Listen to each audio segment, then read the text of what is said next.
Hello guys, thanks for checking back on my channel mister chef. ഇന്ന് നമ്മുടെ ചാനലിലൂടെ ഞാൻ നിങ്ങൾക്ക് പരിചയപ്പെടുത്തുന്നത് ഏത് മീൻ ഫ്രൈ ചെയ്യാൻ ഉപയോഗിക്കാൻ പറ്റുന്ന നല്ലൊരു മസാലയുടെ റെസിപ്പിയാണ്.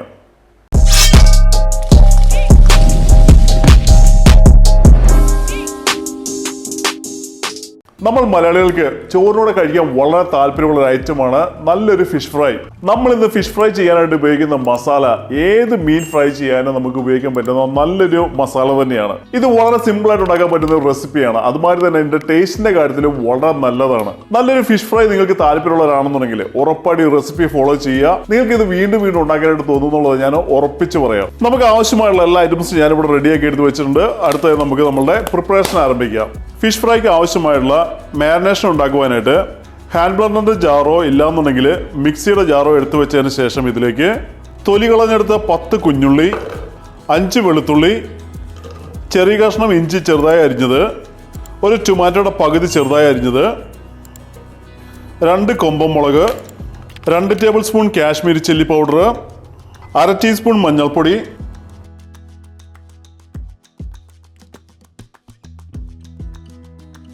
3 കറിവേപ്പില, നല്ല നീരുള്ള 2 നാരങ്ങയുടെ നീര്, 1 table spoon coconut oil, 1/2 cup വെള്ളവും കൂടെ ഒഴിച്ചതിന് ശേഷം നമുക്കിത് നന്നായിട്ടൊന്ന് ബ്ലെൻഡ് ചെയ്ത് പേസ്റ്റ് ആക്കി എടുക്കാം.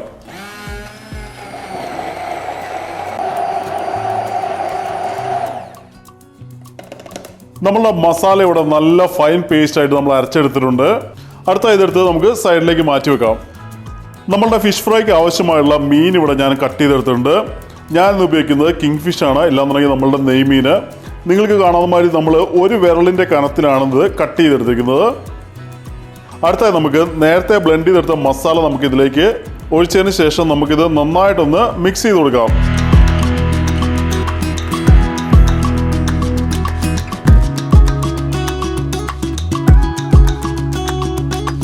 നന്നായി മിക്സ് ചെയ്തതിന് ശേഷം പ്ലാസ്റ്റിക് റാപ്പ് കൊണ്ടോ ഇല്ലാന്നുണ്ടെങ്കിൽ പാത്രത്തിൻ്റെ ലിഡ് വെച്ച് നമുക്ക് കവർ ചെയ്തതിന് ശേഷം ഫ്രിഡ്ജിൽ ഏകദേശം 3-4 മണിക്കൂർ റെസ്റ്റ് ചെയ്യാനിട്ട് വെക്കാം. അടുത്തായി സ്റ്റവ് എടുത്ത് വെച്ചതിന് ശേഷം ഓണാക്കി സ്റ്റവിലേക്ക് നല്ലൊരു നോൺ സ്റ്റിക്ക് പാൻ വെക്കാം. പാൻ വെച്ചതിന് ശേഷം ഇതിലേക്ക് ഫിഷ് ഫ്രൈ ചെയ്യാൻ ആവശ്യമായുള്ള കോക്കനട്ട് ഓയിൽ ഒഴിക്കാം. ഞാൻ ഏകദേശം ഒരു 2 ടേബിൾ സ്പൂൺ കോക്കനട്ട് ഓയിൽ ഒഴിക്കുന്നുണ്ട്. ഓയിൽ ചെറുതായി ചൂടായി കഴിയുമ്പോൾ ഇതിലേക്ക് കുറച്ച് കറിവേപ്പില നമുക്ക് അറേഞ്ച് ചെയ്യാം. അടുത്തായി മാരിനേറ്റ് ചെയ്ത ഫിഷ് നമുക്ക് പാനിലേക്ക് അറേഞ്ച് ചെയ്യാം.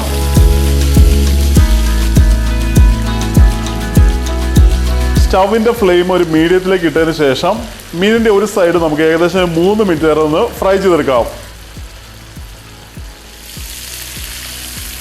നമ്മൾ 4 മിനിറ്റ് നേരം ഒരു സൈഡ് ഫ്രൈ ചെയ്തതിന് ശേഷം നമ്മളുടെ മീനൊന്ന് നമുക്കിന്ന് തിരിച്ചിട്ട് വീണ്ടും ഒരു 4 മിനിറ്റ് നേരം കൂടെ ഒന്ന് ഫ്രൈ ചെയ്തെടുക്കാം.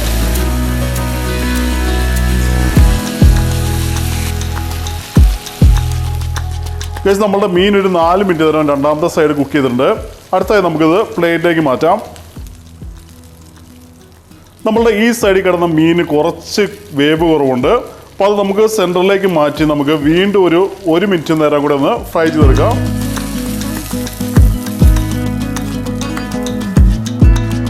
അടുത്തായി നമ്മളുടെ മാരിനേറ്റ് ചെയ്ത പാത്രത്തിൽ ബാക്കിയുള്ള മസാലകൾ നമുക്ക് പാനിലേക്ക് ഇടാം.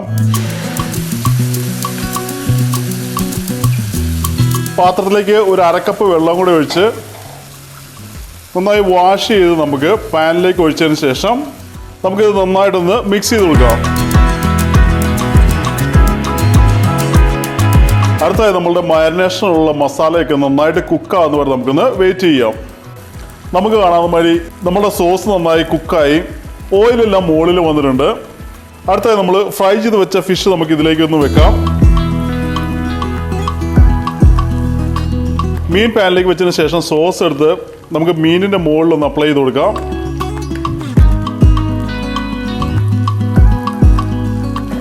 സോസ് മീനിലേക്ക് അപ്ലൈ ചെയ്തതിന് ശേഷം ഏകദേശം 1 മിനിറ്റോടെ കുക്ക് ചെയ്താൽ നമ്മളുടെ ഫിഷ് ഫ്രൈ ഇവിടെ റെഡിയാവും.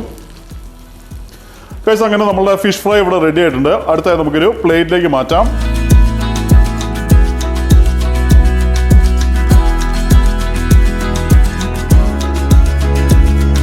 നമ്മളുടെ ബാക്കിയുള്ള സോസും കൂടെ നമ്മളുടെ ഫിഷിൻ്റെ മുകളിലേക്ക് ഒഴിച്ച് കഴിഞ്ഞാൽ നമ്മളുടെ ഫിഷ് ഫ്രൈ ഇവിടെ റെഡി ആയിട്ടുണ്ട്. ഗാർണിഷ് ചെയ്യാനായിട്ട് റൗണ്ടിൽ കട്ട് ചെയ്ത കുറച്ച് സവോളയും ഒരു കറി ലീഫും കൂടെ വെച്ച് കഴിഞ്ഞാൽ നമ്മളുടെ ഫിഷ് ഫ്രൈ ഇവിടെ റെഡി ആയിട്ടുണ്ട്. അടുത്തത് നമുക്ക് ഇതൊന്ന് ടേസ്റ്റ് ചെയ്ത് നോക്കാം.